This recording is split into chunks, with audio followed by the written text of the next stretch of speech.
Hello and welcome to abxtracker.com. Today we're going to go over the Create SBAR and Watch and Wait tab on the menu bar. When you click on the Create SBAR and Watch and Wait, you'll notice several different buttons.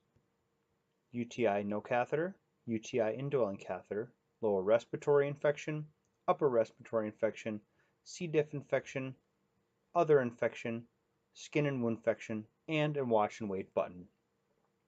Please note that the Watch and Wait button will be gone over in an additional film on a later basis. For now, we're just going to go over the Create SBAR function of this particular menu tab. To use this tab appropriately, we will go through one scenario. For example, if your staff sees the signs and symptoms of an infection in a patient, they would use the Create SBAR tab on the menu bar to create a document to send to the provider. This is called an SBAR. So, to begin, let's start with a scenario. Let's pretend you see John Doe with a potential sign of a UTI who has an indwelling catheter. This is where your staff goes to fill that out. They go to the Create SBAR and Watch and Wait tab on the menu bar and find the appropriate potential infection that the patient may have. Let's begin. John Doe has a potential sign and symptom of a UTI via an indwelling catheter. Click on the appropriate button. It comes up with a new form that should be filled out, including first name, last name, medical record number. It is very important to get the medical record number correct, as it ties antibiotic use to this particular medical record number. Date of birth. The nurse entering this information. A fax number for your particular unit or facility. The provider that you're sending this information to. The system has the ability to calculate creatinine clearance for you, pasting it right on the SBAR form indicating a creatinine clearance and thus appropriate dosing of the medication. So, is this patient on dialysis? Yes or no? If no, do you have the appropriate information available to calculate creatinine clearance? For our purposes, we will click yes. Indicate male or female. Weight in pounds. Please note, no label required. Height in inches, no label required. And most recent serum creatinine. A good general guideline is within the last 6 months. Please indicate the floor, the building, the wing, or the unit, if applicable, the room number of the patient, the bed number. Now enter their vitals. Note that no label is required for these vitals. Heart rate, respiratory rate, temperature. Now some questions to come into consideration when prescribing an antibiotic. Does this patient have diabetes? Yes or no? Medication allergies? If yes, please type them here. Please note that if you have an electronic health record, you can also copy and paste things into abxtracker, including allergies. Is this resident on warfarin? Yes or no? Any antibiotic use in the last 14 days? If yes, it'll make you pick the medication that the patient was last on. Now indicate the signs and symptoms that the patient displays by simply clicking the checkbox here.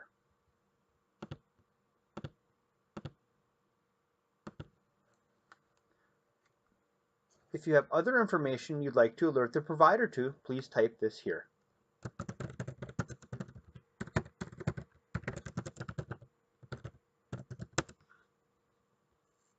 Now let's click Track and Create PDF.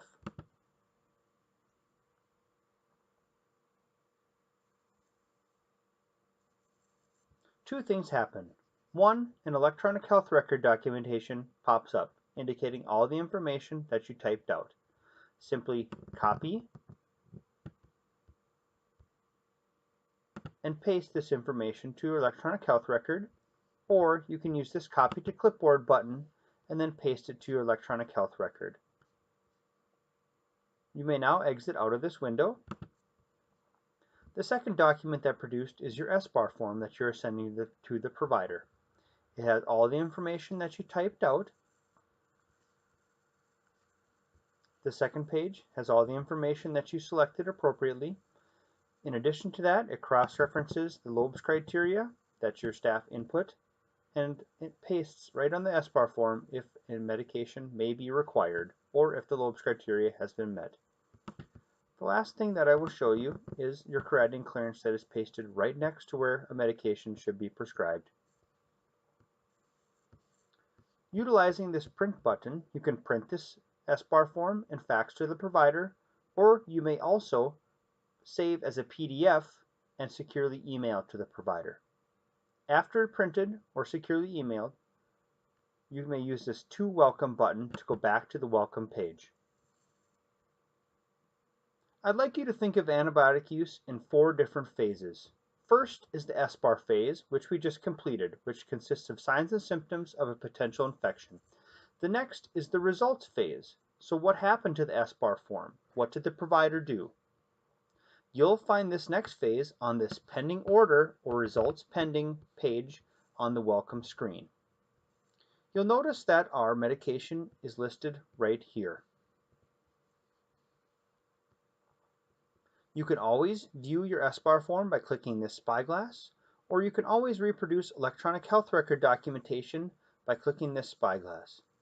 Please note that everything you put into abxtracker is saved. You can access anything you input via the Miscellaneous tab and the Historical SBARs button. Now our provider has gotten back to us. We simply go find the medication, we find the patient on the pending orders or results pending list, and then click Finish SBAR. Type the nurse's name in this field. Now simply click on the appropriate responses from the provider. What did they do? And please note, if you click Order UAUC and that's it, and click Submit, in this instance, the provider will be waiting for the UAUC before prescribing a medication. It will remain on the results pending list if you do this. For our purposes today, we will go through and click on a couple more buttons and then say if a medication was prescribed. Please note, if you answer yes or no to this question, it will close out the SBAR form, and it will no longer be found on the results pending or the welcome page. Let's click on yes for our purposes. Please indicate the date prescribed, the medication prescribed,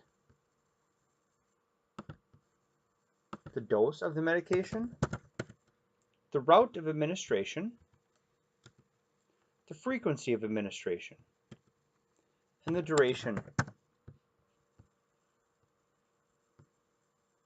The type of infection, where it was acquired. If you're utilizing this button, most oftentimes it's going to be a nursing home acquired infection. The provider that is prescribing the medication. Now we click Submit Provider Responses for tracking. You'll notice another electronic health record documentation note pops up. Please copy and paste this to your electronic health record documentation. You'll notice now that we are on the pending orders or results pending page on the welcome screen, and the medication is no longer found, or the patient's name is no longer found on this list. Now we are on to the third phase of our antibiotic, which is our 72-hour phase or our antibiotic timeout phase. This can be found under the Outcomes and 72-hour report. Because this medication was not prescribed 72 hours earlier, it will not show up on this report. The 72-hour report or antibiotic timeout will be reviewed on another video. For our purposes, let's move to our last phase of the antibiotic, which is our enter patient outcomes phase. Simply go to the outcomes button, or outcomes menu on the menu tab, and go to enter patient outcomes. You'll notice that Jonathan Doe is on this list, meaning that he has an outcomes pending, meaning what happened to the antibiotic? Was it successful? Did it fail? You find the appropriate one, simply click on the outcome hyperlink. Up now is a number of options to click on. For our purposes today, we're going to click successful, but please be sure to review the options carefully. Please note,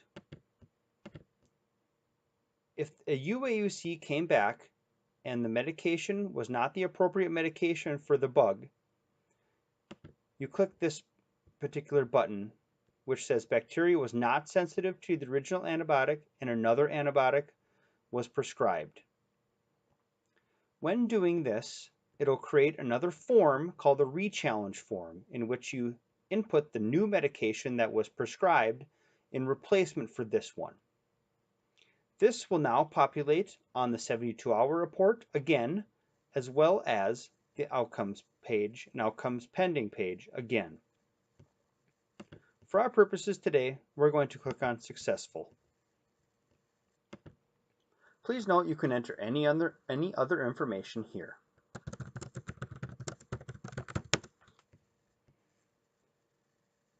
Another important thing is to enter the date that the medication stopped or was discontinued. This is so that we can appropriately calculate our days of therapy for our medication. Now click Submit Treatment Outcome for Tracking. Again, an electronic health record note pops up, indicating what happened to the medication. Copy and paste over to your electronic health record for your own documentation. You may now close out of this window. We are brought back to the completed orders or outcomes pending page, and you'll notice that there is no longer Jonathan Doe on this list for an outcome pending. You have just completed entire phases of the antibiotic. Let us review. The first phase is the SBAR phase, in which you create an SBAR that is waiting for provider response. The second phase is the outcomes phase that happened, or the second phase, is the results phase, in which a provider indicates what they wanted to do. That is on the results pending or the welcome screen. The third phase is the 72-hour phase, or antibiotic timeout, which occurs on the 72-hour report.